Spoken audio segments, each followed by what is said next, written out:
tentang birrul walidain.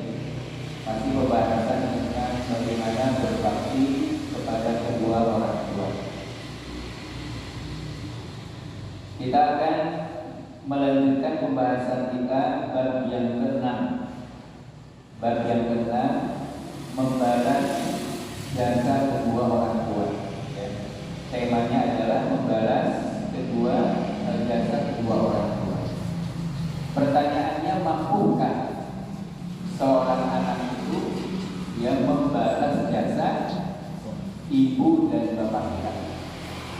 Mampukah kita sebagai anak itu yang memberikan sesuatu yang menjadikan itu sebagai balas jasa bagi seorang anak? Maka zaman kepada Allah Subhanahu wa taala ada beberapa hadis yang menjelaskan. Kita akan bacakan hadis selanjutnya. Haddatsana Qasimah qala haddatsana Sufyan an Suhail bin Abi Shalih an abihi an Abi Hurairah an Nabi sallallahu alaihi wasallam qala la yajzi waladun walidahu illa an yajidahu mamlukan fayashtariyahu fayu'tiqahu. Hadis yang pertama yang menjelaskan intinya bagaimana anak itu membalas jasa orang tuanya. Walaupun pertanyaan tadi kalau ditanya mungkin atau tidak, maka jawabannya adalah sangat sulit. Sangat sulit untuk membalas jasa kedua orang tua. Kalau mengatakan tidak mungkin, bisa jadi amalan seorang anak bisa mengantarkan orang tuanya kepada surga Allah Subhanahu wa taala. Karena kesuksesan sejati itu adalah ketika seseorang dimasukkan oleh Allah ke dalam surga dan dijauhkan dari api neraka. Maka kesuksesan seorang anak adalah bagaimana amal-amalnya bisa menghantarkan kedua orang tuanya menempati surga Allah Subhanahu wa taala. Itu prestasi terbesar.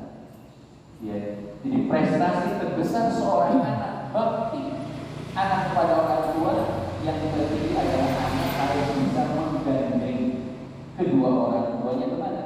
Ke surga. Itu kesuksesan yang paling tertinggi.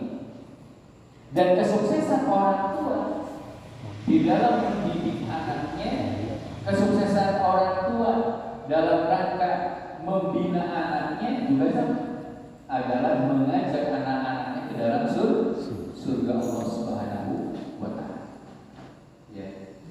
Maka itu disebut dengan kesuksesan yang hakiki. Yaitu faman zuhziha 'anil nar wa udkhilal jannata faqad faz. Kesuksesan sejati itu adalah orang-orang yang nanti faman zuhziha, orang yang dijauhkan dari api neraka, wa udkhilal jannah, dan dimasukkan ke dalam surga, faqad faz.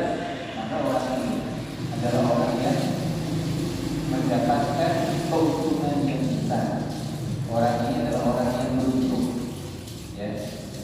Jangan yang dirahmati Allah Subhanahu wa taala. Hadis yang pertama dari Qamisah menceritakan kepada kami, ia berkata, Sufyan menceritakan kepada kami dari Suhail bin Abi Shalih, dari ayahnya, dari Abu Hurairah. Jadi Imam Al-Bukhari di dalam menyebutkan hadis, beliau menyebutkan rijal atau orang-orang atau para rawi. Orang-orang yang disebutkan sampai kepada siapa? Sahabat Nabi Abu Hurairah, dari siapa? Dari Nabi Muhammad sallallahu alaihi wasallam. Rasulullah sallallahu alaihi wasallam bersabda, hadisnya adalah la yajzi waladun walidahu. Seorang anak tidak dapat membalas jasa orang tuanya. Seorang anak tidak dapat membalas jasa orang tuanya kecuali jika ia mendapati ayahnya seorang budak, lalu dia membelinya, lalu memerdekakannya. Saya ulangi lagi, seorang anak itu tidak akan bisa membalas jasa orang tuanya, jasa ibunya apalagi, ya, jasa bapaknya, ya, kecuali sang anak itu mendapati ayahnya, ya, seorang budak Abdul Mamluk itu yang diperbudak, lalu dia membelinya dan dia merdekakan. Apa maksud dari hadis ini? Ya, fikih hadis ini yang pertama, memerdekakan bapak, ya, bagi seorang anak maka hukumnya adalah wajib jika anak itu mampu. Ini zaman baheula ya, masih zaman perbudakan. Jadi hukumnya apabila anak itu punya kemampuan, dia mendapati bapaknya ibunya itu dalam keadaan budak, maka wajib anak itu memerdekakan siapa? Kedua orang tua. Kalau bahasa sekarang kan sudah tidak ada istilah perbudakan. Ini bisa diambil jamaah yang dirahmati Allah Subhanahu wa taala. Artinya seorang ayah atau seorang ibu dalam kondisi budak ini, dalam kondisi yang paling membutuhkan, dalam kondisi berat, maka kewajiban seorang anak harus mengangkat penderitaan siapa? Bapak, ibu. Ibaratnya perbudakan itu kondisi ya manusia seakan-akan tidak ada nilai, bisa diperjualbelikan, bisa diwariskan, bisa dikasihkan. Maka bagi seorang anak yang berkewajiban ketika dia mampu adalah untuk memerdekakan siapa? Kedua orang. Ya, jadi ketika orang tua dalam kondisi darurat membutuhkan dan anaknya itu mampu, contoh lain dalam sekarang ada orang tua yang punya utang bank, ya mungkin rumahnya sudah habis disita, sudah tidak punya apa-apa, maka bagi anaknya yang mampu wajib guru apa? Untuk membebaskan. Kalau punya utang ya tanggungannya siapa? Anak. Ya, orang tua punya sangkut paut dengan yang lainnya anaknya. Kalau anaknya mampu. Ya. Dan sekarang ini masya Allah jamaah yang dirahmati Allah Subhanahu wa taala, gara-gara anak-anaknya orang tuanya juga ada yang sampai dipenjarakan. Alhamdulillah. Ya, gara-gara tidak terima dengan harta warisan, yang merasa anaknya itu ya tidak adil, dia mengajukan ke pengadilan minta orang tuanya untuk diadili. Ini kan sudah bukan hal yang apa ya? Sekarang hampir berita tentang anak bagaimana dengan orang tua. Bukannya meringankan beban orang tua ketika orang tua sudah dalam keadaan sepuh, lanjut usia itu harusnya ya mereka sudah diumum oleh kita dan ngurus yang lain, kita yang bertanggung jawab. Justru kasihan orang tua sekarang, masya Allah. Harusnya mungkin saat pensiun itu sudah masa tenang, tinggal bikin ibadah. Ya, banyak sekarang yang justru diterlantarkan oleh siapa? Oleh anak-anak. Rumahnya kadang-kadang orang tua masih ada, rumahnya sudah dipisah-pisah, sudah dibagi-bagi. Orang tuanya memilih, dia dikontrakkan rumahnya. Ya, ini jamaah yang dirahmati Allah Subhanahu wa taala yang menjadikan ya keberkahan hilang dari keluarga kita. Ya, salah satunya adalah sikap-sikap anak-anak terhadap orang tua. Ya. Lalu fikih yang kedua dari hadis ini, pemerdekaan secara otomatis terjadi ketika seorang budak dimiliki oleh kerabatnya. Ya, otomatis ketika anak itu membeli ibunya, orang bapaknya dalam kondisi budak lalu dimerdekakan, maka otomatis dia akan merdeka. Seorang anak tidak akan mampu menunaikan hak orang tuanya yang menjadi budak kecuali memerdekakannya setelah membelinya. Ya. Ya kalau mendapati tentu ini orang tuanya ini masih dalam keadaan ya punya sangkut paut umpamanya dengan bank, ya, naudzubillah apalagi sampai di penjara, maka anak itu tidak akan bisa berbuat baik kecuali harus membebaskan siapa? Orang tuanya. Ya, masih punya utang besar, umpamanya gara-gara anak-anaknya, ya anaknya itu baru dikatakan bakti ketika dia sudah bisa membebaskan apa? Ya, hal-hal yang ada kaitannya dengan hak orang lain. Ya, jadi jangan ditunggu, naudzubillah ketika orang tua kita sudah meninggal, baru anak-anaknya ketika orang tuanya meninggal, ya, ada urusan sangkut paut dengan hak adami baru. Kenapa masih hidup di terlantar? Harusnya orang tua kita justru ketika masih hidup kita bakti kepadanya, segala kebutuhan yang kita penuhi, ya, segala kebutuhan yang kita berikan itu sebagai wujud dari bakti kepada siapa? Kepada orang tua. Ya. Di dalam hadis ini menunjukkan besarnya hak kedua orang tua di dalam Islam. Jadi mereka punya hak yang besar atas diri anak-anaknya agar anaknya itu berbakti kepada kedua orang tua.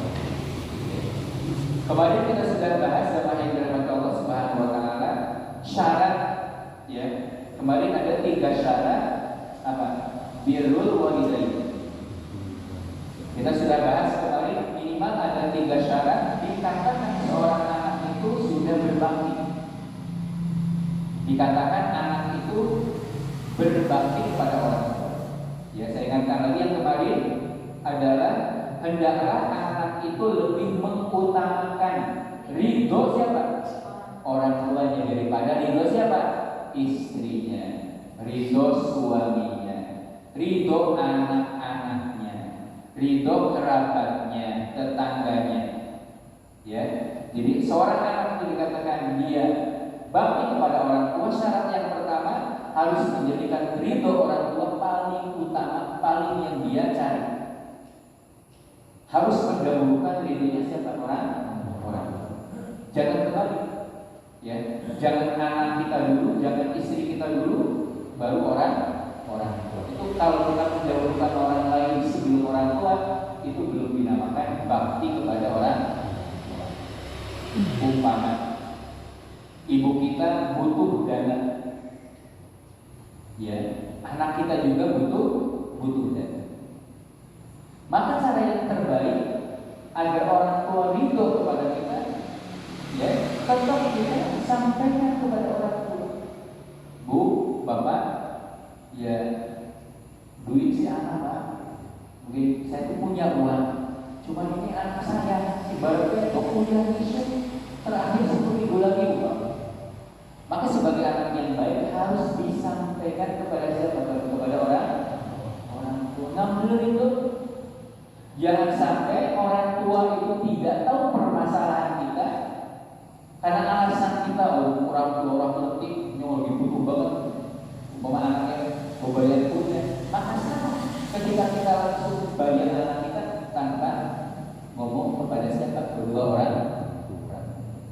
Yang namanya orang tua insya Allah pasti, ya, apalagi dijelaskan di buku itu ya pasti dia akan Tapi cara yang salah tadi, kita tanpa kasih tahu orang tua untuk bu uangnya habis, padahal mungkin ibu kita lagi butuh. Tapi kalau yang hebat lagi adalah kita mendahulukan dulu orang tua baru untuk anak kita. Jadi dikatakan kalau kita mendahulukan ridhonya orang tua, ya, itu baru dikatakan orang anak itu sudah bakti kepada orang tua. Kembali syarat yang kedua adalah al-yuti'ahuma fi kulli ma ya'muru bihi wa yanha'i anhu. Adalah mentaati kedua orang tua kita dalam segala hal, terutama hal duniawi dalam hidup. Jadi kita taat kepada orang tua itu, apalagi pada urusan-urusan duniawi itu harus dahulu. Ya, disebutkan di sini kecuali mereka ini perintah mereka atau larangan mereka berselisih dengan syariat Allah. Beda. Kalau mereka menyuruh kita untuk bermaksiat kepada Allah, tidak ada kewajiban untuk mentaati. Umpama kita lagi butuh duit, lagi susah, orang tua menyarankan, udah kamu pergi ke Gunung Kawi sana seminggu, ya, boleh apa gitu ya.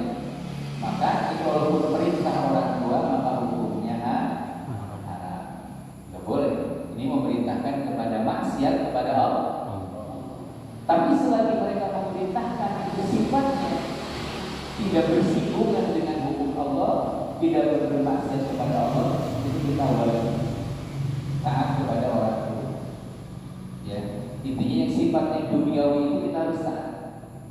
Diperintahkan apa, ya, yang tidak ada urusannya dengan apa maksiat kepada Allah, kita harus. Ya, itu baru disebut dengan ya seorang anak itu birrul walidain. Lalu yang ketiga dengan sikap membalas jasa. Seorang anak baru dikatakan birrul walidain adalah seorang anak memberikan setiap apa yang dibutuhkan, yang diperlukan, yang diinginkan oleh orang tua, walaupun hal tersebut mungkin bertentangan dengan keinginannya. Orang tua ingin A, sementara kita inginnya B. Ini urusan dunia. Maka kita dahulukan pilihan siapa? Orang tua. Ya. Walaupun jadi kesel dengan pendapat kita, tapi ini urusan biasa, urusan duniawi. Maka pilih siapa? Pilihan orang tua. Walaupun kadang agak sulit.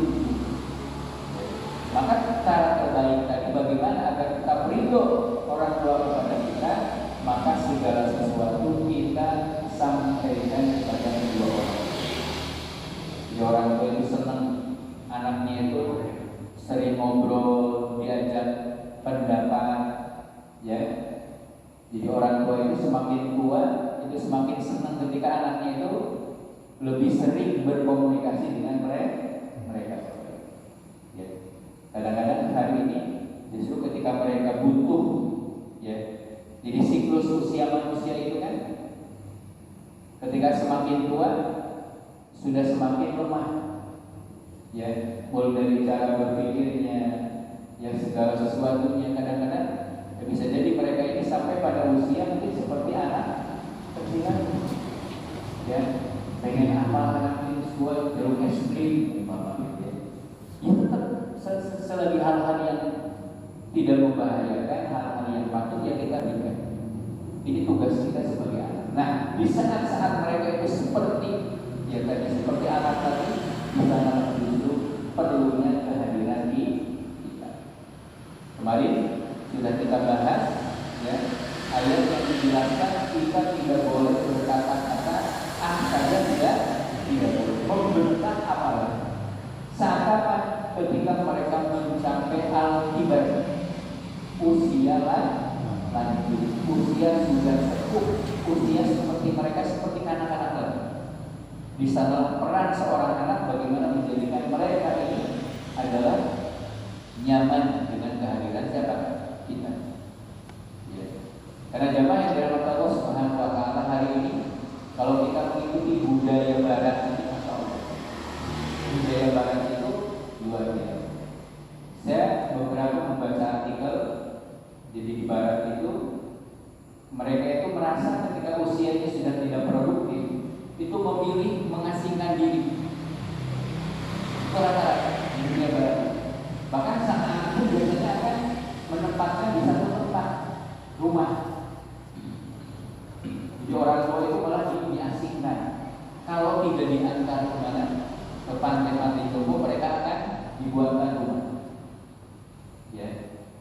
Kadang mereka itu hidupnya dengan apa? Dengan hewan peliharaannya.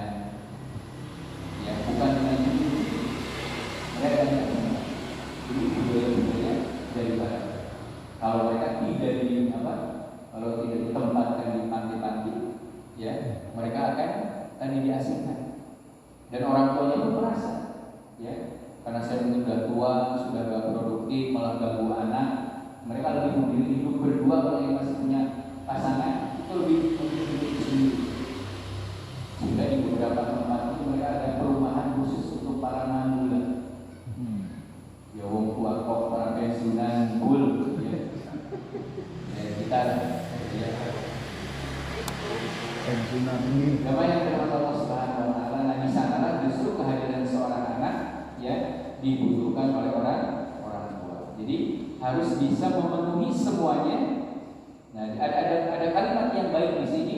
Ma'asyuhurihi bitaksirihi fi haqqiha walau badala lahu mahayatan wa yang harus hadir pada seorang anak ketika dia memenuhi kebutuhan orang tuanya harus dihadirkan di dalam hatinya sikap bahwasannya dalam memenuhi kebutuhan orang tua, ya, seorang anak tidak mungkin bisa membalas jasa kedua orang tua.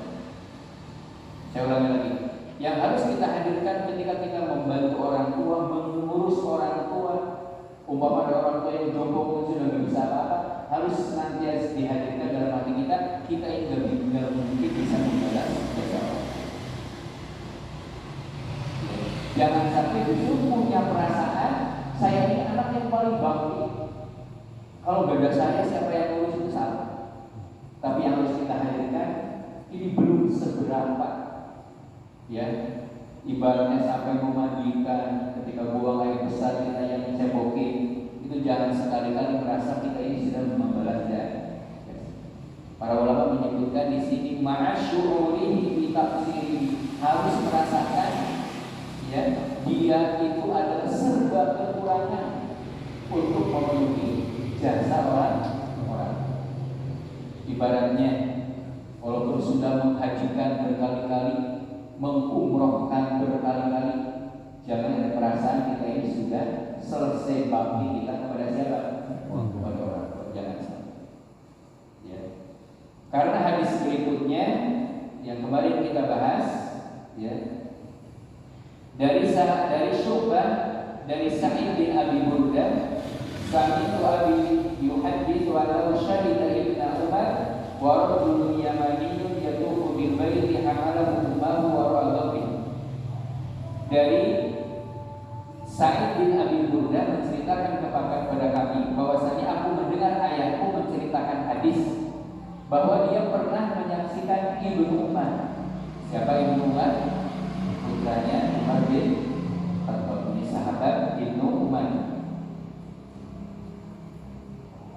Dia menyaksikan Ibnu Umar ini ada seseorang yang sedang tawaf di Baitullah, sementara dia menggendong ibunya di punggungnya. Ini mungkin sudah saya sampaikan. Jadi Ibnu Umar ini ketika dia sedang tawaf menyaksikan ada seorang pemuda, ada seseorang yang sedang menggendong ibunya sedang tawaf. Lalu orang itu berkata, "Ya Ibnu Umar, ataroni jazai Tuhan, wahai Ibnu Umar, apakah engkau mendapatiku telah berbakti kepada orang tua, telah membalas orang tua?" Ya. Beliau berkata, apakah aku lakukan ini dapat membalas jasa-jasanya? Ya, jadi si laki-laki itu menggendong ibunya ketika tawaf. Bisa dibayangkan ini sedang haji atau sedang umroh. Umpama seorang anak itu menggendong ibunya, apalagi mungkin di perjalanan dari kampungnya sampai dia tawaf melakukan manasik, ya, ibadah haji dan umroh, bisa dibayangkan itu anak yang soleh, anak yang luar biasa, sampai menggendong dengan sendiri. Orang-orang pasti mengatakan anak yang luar biasa. Apalagi zaman dahulu bisa dibayangkan Ka'bah yang masih beratapkan langit langsung sampai sekarang ya. Cuma sekeliling Masjidil Haram yang mungkin dulu masih belum, ya, ada langit yang tinggi segala macam belum ada AC, ya. Bisa dibayangkan bagaimana beratnya seorang anak yang menghajikan atau tadi membawa ibunya sampai di gate. Nah orang itu bertanya, wahai ibnu Umar, apakah aku ini telah membalas jasa-jasa ibu? Apa jawaban Ibnu Umar? Beliau mengatakan, walau bisa protein wahidah, tidak sama sekali. Yang kau lakukan ini di tubuhmu tawaf belum dikatakan kau telah membalas, sama sekali tidak. Kata Ibnu Umar. Bahkan beliau mengatakan, walau bisa protein wahidah, walaupun satu hembusan nafas ibumu ketika dia melahirkan tidak pernah terbalas. Satu hembusan nafas ibu kita, erangan kesakitan ibu kita ketika melahirkan, hembusan nafasnya seorang anak tidak bisa membalaskan. Jadi menunjukkan ya, orang tua ini jasanya begitu besar. Beliau mengatakan Ibnu Umar, walaupun satu hembusan nafas ketika ibu melahirkan itu tidak bisa digantikan dengan apa. Engkau tidak akan bisa membalas. Walaupun kau gendong ibumu hari ini untuk tawaf, ya itu belum bisa membalas jasa siapa? Ibu. Kata Ibnu Umar. Jemaah yang dirahmati Allah Subhanahu wa taala. Jadi apapun yang kita keluarkan, apapun yang kita keluarkan untuk ibu kita, nilainya ini tidak akan pernah cukup untuk bisa membalas kedua orang. Lalu bagaimana? Nah tentu ketika kita paham betul bahwasanya kita tidak mungkin bisa membalas kebaikan-kebaikan jasa orang tua kita, maka sebagai seorang anak kita berusaha ya untuk menjadikan kita anak-anak yang bakti kepada orang. Salah satunya harus hadir di dalam diri kita bahwasanya perasaan kita juga pernah mungkin bisa membalaskan orang. Kalau sudah perasaan seperti itu, bantu orang tua itu rasanya ringan.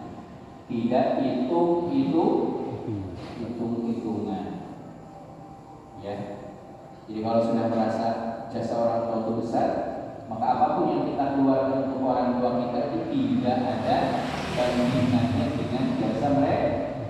Walaupun satu hembusan nafas ketika mereka melahirkan itu tidak akan bisa kita balas. Allahu Akbar, Allahu Akbar. Berarti mendoakan orang tua itu apa? Cukup 1 tahun sekali, cukup ya sehari 1 kali. Ya, mendoakan orang tua kita minimal. Ada ulama yang menyebutkan setiap kita selesai sholat. Karena perintah kita ibadah kepada Allah, kita juga diperintahkan untuk bakti kepada orang tua.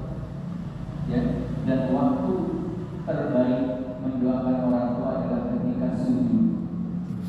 Ya, ketika sujud dan sebelum diakhiri salat. Ya, jadi doa yang terbaik itu kapan doa? Saat sujud. Jadi kalau pilihan mana yang harus kita banyak doa itu ketika sholat atau setelah sholat? Doa yang paling baik kita panjatkan itu saat sholat atau setelah sholat? Adalah saat sholat, apalagi saat sholat sunnah. Dan waktu yang paling dekat antara seorang hamba dengan Allah adalah saat dia sujud. Bukan sujud terakhir, sujud pertama, sujud kedua. Ya, kalau sedang sholat sunnah perbanyak. Ya, silakan dibaca doa kita kebutuhan kita. Di waktu terbaik itu adalah saat sujud. Ya, jadi kalau sudah sholat terbaik. Ya, tapi yang terbaik adalah saat kita sujud kepada Allah Subhanahu wa taala. Masya Allah, ketika setiap kita sholat sunnah, lalu doa kita diantaranya doa untuk orang tua, ini mudah-mudahan cara kita membalas jasa orang. Mungkin harta kita tidak cukup, ya, materi kita kadang-kadang mungkin ngasih orang tua lebihan saja, ngasih orang tua ya orang kita setahun sekali. Tapi jangan diberikan Allah Subhanahu wa taala, kalau harta kita memang tidak mampu jangan pelit dengan apa? Doa. Ya, karena Allah perintahkan wa qur rabbi irhamhuma kama rabbayani shaghira. Dan ucapkanlah, Allah langsung mengajarkan, ya, ampunilah kedua orang tua, rahmatilah kedua orang tua, sebagaimana mereka mendidikku di waktu kecil.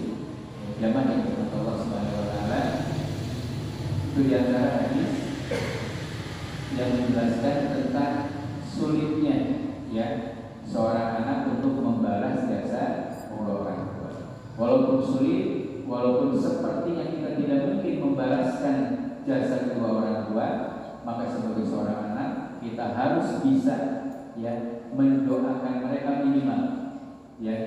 Kalau kita punya harta, ya, dengan harta kita, dengan waktu-waktu kita gunakan maksimal untuk memenuhi kebutuhan langsung, karena insya Allah, ya, di antara keberkahan, ya, seseorang anak yang senantiasa bakti kepada orang tua, Allah Subhanahu wa taala akan turunkan kepadanya, ya, berbagai macam berkah dari Allah Subhanahu wa taala. Bahkan dari sahabat Anas, beliau berkata, "Man sarrahu ayyamudallahu umruhu wa yazdadu fi rizqihi falyadirra bi walidayhi wa yasrahu." Barang siapa yang senang dipanjangkan umurnya dan ditambah di dalam rezekinya, falyadirra, hendaklah dia berbakti kepada kedua orang tuanya dan hendaklah menyambungkan silaturahmi. Ada hadis yang tentang pahala silaturahmi, ini juga ada keterangan tentang kebaikan dari bakti kepada orang tua. Ya, barang siapa yang ingin dipanjangkan umurnya dan ditambah rezekinya, hendaklah dia berbakti kepada siapa? Kedua orang tuanya. Jamaah yang dirahmati Allah Subhanahu wa taala, mudah-mudahan apa yang kita sampaikan menjadi renungan untuk kita. Mari kita sama-sama meningkatkan, ya, bakti kita kepada orang tua kita, karena ini adalah hukumnya wajib, dan setiap apa yang Allah Subhanahu wa taala wajibkan kepada kita di dalam hidup kita terkandung, ya, kemuliaan-kemuliaan, keberkahan-keberkahan bagi seorang anak yang bakti kepada kedua orang tuanya. Mudah-mudahan ada manfaatnya. Aku qoul hadza wa sallallahu wa lakum. Assalamualaikum warahmatullahi wabarakatuh. Waalaikumsalam warahmatullahi wabarakatuh.